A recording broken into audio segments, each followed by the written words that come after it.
Hello, good morning to all class 7 के बच्चे जो हिंदी पढ़ते हैं या जिन्होंने हिंदी विषय को चुना है। हम आपको एक नया पाठ पढ़ाने जा रहे हैं। पाठ 3, एक थी गाय, पहला भाग, पेज नंबर 20 पेज पर है और कहानी को लिखा है। पाठ 3, एक थी गाय, इस कहानी को, इस स्टोरी को लिखा है हिमांशु जोशी नाम के लेखक ने, जिनका जन्म 1935 ईस्वी में हुआ था।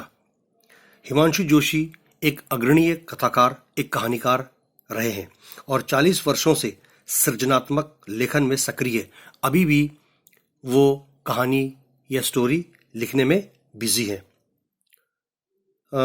समस्त भारतीय भाषाओं के अतिरिक्त इनकी कुछ रचनाओं का अंग्रेजी, चेक रिपब्लिक, बर्मा, जापानी, चीनी, कोरियन, इटालियन आदि विदेशी भाषाओं में भी इनकी कहानियों को अनुवाद, ट्रांसलेट यानी इसका तर्जुमा किया है और उसी देश में वो बहुत प्रसिद्ध है।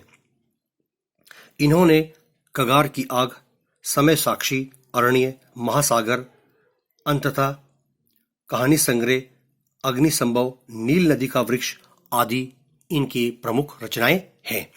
तो हम आपको पढ़ाने जा रहे हैं पाठ 3, एक थी गाय, भाग 1, पेज नंबर 20, हिमांशु जोशी द्वारा रचित इस कहानी में क्या है, आओ पढ़ते हैं। यहां से देखिए, प्रस्तुत कहानी में लेखक ने मातृ प्रेम का हृदय छूने वाली विचारक दृश्य उपस्थित किया है। गाय को शेर का शिकार बनते देख उसका जो बछड़ा होता है शेर से बचने के लिए भरपूर कोशिश करता है। माँ बेटे के असीम स्नेह, माँ और बेटे के बेशुमार प्रेम को देख शेर का हृदय पसीज जाता है, वो मजबूर हो जाता है और अंततः आखिर में वो अपना शिकार किए बिना ही वहां से चल देता है, यानी कि वो गाय के उस बच्चे को छोड़ देता है।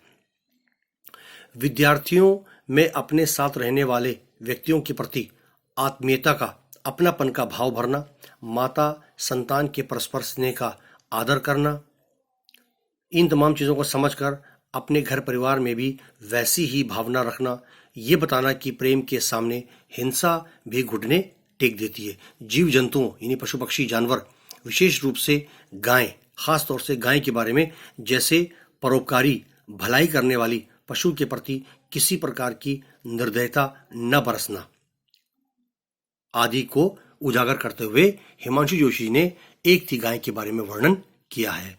अब हम पाठ पढ़ाना शुरू करते हैं। यहां से देखिए, लेखक कहता है, जोशी जी कहते हैं, भीमक नाम का एक राजा था। वो बड़ा ही सुखी था। आज से काफी सौ साल पहले भीमक नाम का राजा एक राज्य पर हुकूमत राज किया करता था। वो बहुत ही आराम से अपनी जिंदगी गुजार रहा था, संतुष्ट था, इत्मीनान था, धर्माचारी और सदाचारी भी था, मजहबी कामों में बढ़ चढ़कर हिस्सा लेना, और वो बहुत नेक इंसान था। उसके पास सैकड़ों गांव और हजारों गायें थी। उन दिनों गायों से ही आदमी की संपत्ति आंकी जाती थी। ये वो समय था जिस इंसान के पास जितनी अधिक गायें होती थी उसे बहुत ही अमीर और दौलतमंद इंसान की उपाधि दी जाती थी। जिस आदमी के पास जितनी अधिक गायें होती वो उतना ही धनी, अमीर माना जाता था। ये उस समय की बात है। भीमक नाम का जो राजा था, उसी के राज्य में एक गरीब किसान भी रहता था, जिसके पास कुल मिलाकर केवल एक गाय की संपत्ति थी। एक ही गाय थी उसके पास। गाय भी उसी की तरह बड़ी सीधी सादी, भोली भाली, शरीफ थी। सुबह अकेली इधर उधर घास चरने के लिए वो निकल पड़ती और सांझ के समय, शाम के समय वो लौटती। उसका केवल एक नन्हा सा बछड़ा था, जो रोज शाम के समय गले में बंधी रस्सी खींचे बाहर की ओर देखता रहता था कि माँ कब लौटेगी और कब उसे दूध पिलाएगी। इसी प्रतीक्षा में, इसी इंतजार में वो अधीर बेचैन बैठा रहता, अपनी माँ के आने की इंतजार करता रहता था। वो गाय कामधेनु की तरह अच्छे लक्षणों वाली थी। सांचे में ढले सींग, दूध सा सफेद धुला हुआ सफेद रंग, काली काली कजरारी आंखें, काले मजबूत खुर, जैसे किसी ने गढ़ कर बनाए हो, किसी कलाकार ने अपने हाथों से तैयार किया हो। ऐसी सुंदर भली गाय को पाकर गरीब किसान अपने भाग्य की सराहना किए बिना नहीं रहता था। इतनी अच्छी गाय मिलने पर वो गरीब किसान अपनी किस्मत की तारीफ किए बिना नहीं रह सकता था। एक दिन गाय रोज चरने के जंगल में रोज की तरह चलने गई थी, घास वगैरह चरने के लिए। और जब वो जंगल से लौट रही थी तो वह रास्ता भूल गई। घनी झाड़ियों के बीच जाल जंजाल में उलझकर वो इधर उधर रास्ता भटक गई। बहुत देर तक वो इधर उधर भटकती रही, पर लाख कोशिश करने पर भी उसे रास्ता सूझा नहीं। इतने में सांझ ढल गई और घना अंधेरा घिर आया। ऐसी दशा में अब वो कहाँ जाए, क्या करे? वो खड़ी खड़ी सोचती रही।